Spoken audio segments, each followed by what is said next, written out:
Police, open the door. Buenas noches, amigos, y son esos los momentos de una redada de inmigración y aduanas. Entonces, ¿qué haría si esto le pasara a usted en Bakersfield? Según la Unión de Libertades Civiles del Sur de California, conocida como ACLU, están denunciando 2 casos donde los agentes de inmigración han arrestado y deportado a un padre y a su hijo. Al primero lo siguieron hasta su casa. Al otro lo detuvieron en los mismos pasillos de la corte. Esta noche nos acompañan en el estudio Oscar Mejía, teniente del Departamento de Policía de Inglewood y también presidente de Asociación Nacional de Oficiales Latinos en Los Ángeles. También Elizabeth Uribe, abogada de inmigración. Además, con nosotros Sara Mijares, presidenta de la Fundación Mundo Maya. Y también con nosotros vía Skype, desde la ciudad de Los Ángeles, Carmen Higuina, abogada de Unión de Libertades Civiles del Sur de California, ACLU. Gracias por estar con nosotros. A los 4, quiero comenzar con Carmen, ¿no? Con los detalles del caso. Ustedes hicieron la denuncia sobre la situación que viven los inmigrantes en Bakersfield, anti-inmigración. Entonces, ¿cuál ha sido la respuesta? Bueno, nosotros enviamos una carta hace unos meses, en octubre del año pasado, sobre esta situación que habíamos investigado en las cortes de Kern County, que estaban, como usted mencionó, arrestando a las personas en la misma corte. Por ejemplo, 2 personas que fueron a casarse, una de ellas fue arrestada por inmigración y puesta en procedimientos de deportación. ¿Pero cómo? Perdón, también en el otro caso, ¿la persona fue a pagar una infracción? Eso es así. También una persona que fue a pagar una infracción de guiar sin licencia, y esa persona también le dijeron, espera aquí un momento, y unos momentos después llegó un oficial de inmigración a arrestarlo. Y a raíz de esa carta, en enero escuchamos de la agencia ICE con una nueva política diciendo no vamos a seguir esa práctica, no vamos a arrestar a las personas en la corte de Kern County.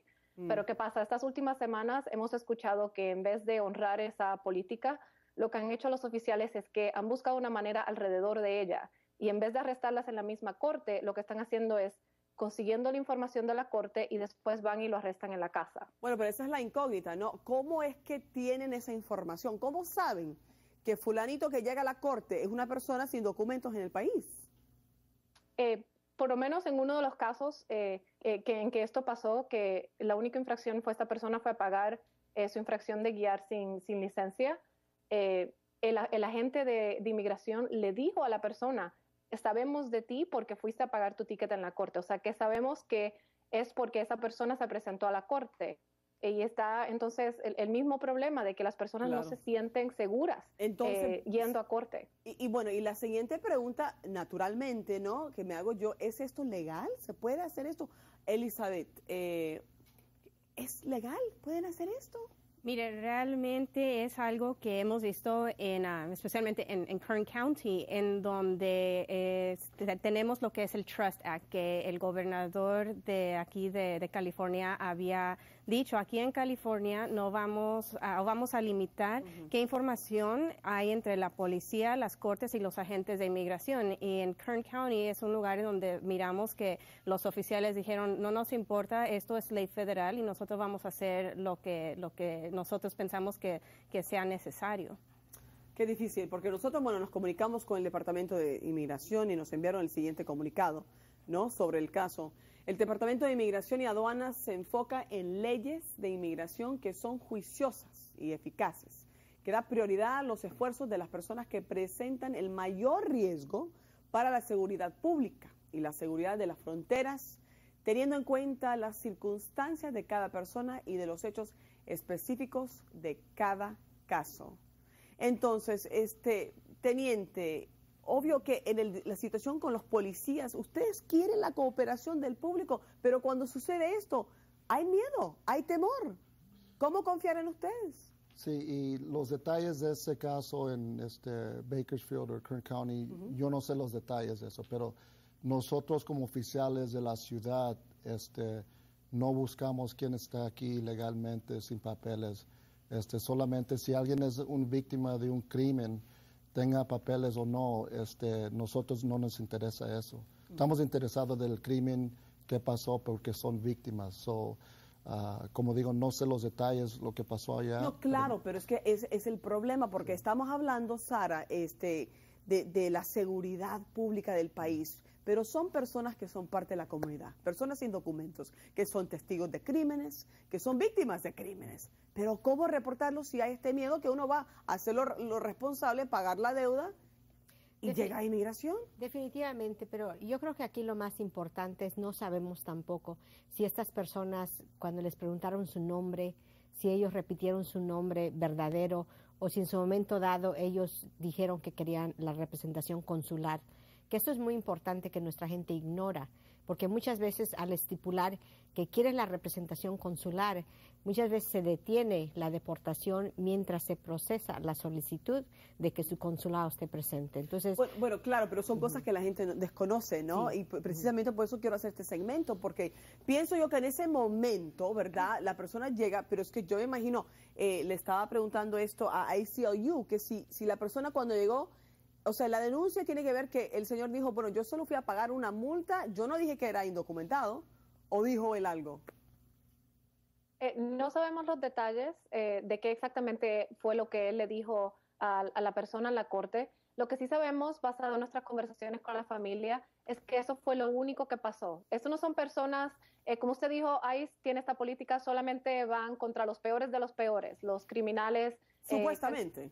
Supuestamente, pero estas personas, basado en nuestras conversaciones con la familia, son personas que la única infracción fue guiar sin licencia. Y son personas que fueron a corte a pagar esa multa, que tienen esa responsabilidad. Y aún vemos a ICE tratando de deportar a estas personas, que no está en línea con esa política que ellos anuncian de ir contra los peores de los peores. Entonces, yo lo que quiero saber es cuál es el mensaje.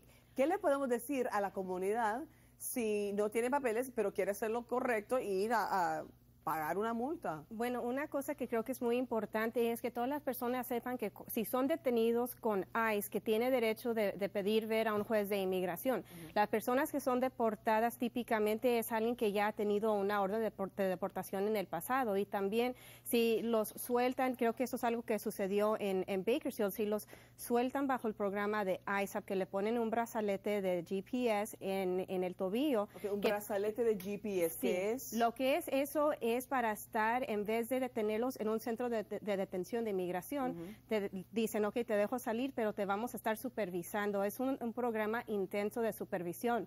Mucha gente no sabe que ellos tienen 7 días para pedir a un juez de inmigración que los quiten de ese programa, y en vez se puede poner una fianza mínima de $1,500 para que no estén bajo esa supervisión intensa, porque hay muchos problemas con ese programa también. Y Sara dice que hay que pedir asistencia del consulado. De su consulado. De su país, ¿no? De Honduras, de México. Exacto. Ok, perfecto. Entonces, ¿cuáles son los derechos que ustedes tienen, verdad? Las personas, ya sea inmigrante, indocumentado, residente o ciudadano. Veamos aquí. Usted tiene derecho a permanecer en silencio, ¿correcto, Elizabeth? Así es. Teniente, ¿usted tiene derecho a negar permiso a un registro de su persona, vehículo o casa? Sí. Ok. Si no está bajo arresto, tiene derecho a irse con calma. ¿Así es? Bueno, a cierto punto. Sí, una cosa es lo que es el derecho, y obviamente sabemos que a veces hay violaciones de esos derechos. Ok, veamos los demás. También si usted tiene el derecho a un abogado, si lo arrestan, sí, aunque no sea, ¿verdad? Y hay que pedirlo inmediatamente. Sí. ¿Cierto, Carmen, de ACLU? Si en su caso criminal usted tiene el derecho a un abogado, y si no puede pagarlo, tiene el derecho a un abogado gratuito por parte del gobierno. En el caso de inmigración es un poco más complicado. Tiene el derecho a un abogado, pero solamente si usted lo puede pagar. El gobierno no se lo va a dar. Así que vemos a muchas personas, la gran mayoría de las personas necesitan más de inmigración sin asistencia de abogado. Wow. Ok, y la última, no la más importante, parece aquí la gráfica. Pongamos la gráfica acá, chicos, gracias. Sin importar su situación migratoria, usted tiene derechos constitucionales. Entonces, ¿qué significa eso? Porque si uno no tiene papeles en el país, tiene algún derecho, ¿no? Como persona, o sea, ¿cuáles son, Elizabeth? Bueno, yo pienso que uno de los más importantes es de que lo que todo el procedimiento, por ejemplo, de cómo fue la detención, de cómo es el proceso en la corte, todo tiene que ser a cabo como dice la Constitución. No nomás porque alguien no tiene sus papeles significa que ya no tiene esos derechos. Todos aquí en este país los tenemos. Derechos civiles. Sara, usted trabaja con la comunidad. Sí. Y cuéntenos, o sea, ¿qué es lo más importante? La pregunta tal vez que más le hacen a ustedes como un grupo no lucrativo aquí en el sur de California. Yo creo que el temor es una de las cosas que a veces impide que la gente cumpla con sus responsabilidades, ¿no? Porque el que te paren y te den te levanten una infracción es algo, y la gente quiere responder responsablemente al ir a pagarlo. Y queremos que, pues de alguna manera no hay ese temor, ¿no? Porque este tipo de situaciones mete mucho temor en la comunidad, ¿ok? Y queremos que no suceda eso. Claro.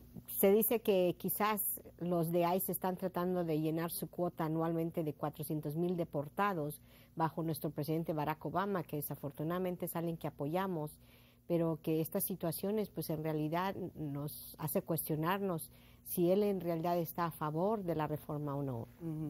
Sé que una amiga suya falleció de cáncer de ovario, ¿correcto? Correcto. Sin papeles. No tenía papeles, su amiga. Entonces, pero usted lo ha calificado como, no murió de cáncer para usted, murió de... Miedo. ¿Por qué? Miedo porque la primera vez que ella no se sintió bien hace como 5 años, fue al doctor y en ese tiempo estaban pidiendo documentos y también se escuchaba en las noticias que los hospitales mismos pasaban la información a inmigración para que las personas que no tuvieran documentos fueran recogidas y deportadas, ¿no? Entonces ella escuchó que estaba pasando eso y dejó de ir al doctor, dejó de atenderse. Entonces cuando la enfermedad ya le pegó bien fuerte, y en realidad 8 meses pasó, se complicó bastante y murió de una pulmonía como consecuencia de esta enfermedad. Mucho. Entonces, a mí me preguntan de qué murió y pues muere de miedo la gente, miedo de ir al médico, miedo de ir a pagar un ticket, ese temor en la comunidad, ¿no? Sara, muchísimas gracias, pero es que es cierto, ¿verdad? Sí. Es un tema de suma importancia. Gracias por estar aquí con nosotros esta noche también con Carmen de ACLU. Muchas gracias por estar con nosotros. Elizabeth Uribe, muchas gracias por estar aquí. Teniente, gracias Mejía. Vamos a seguir con usted porque hay que hablar de otro caso también muy importante.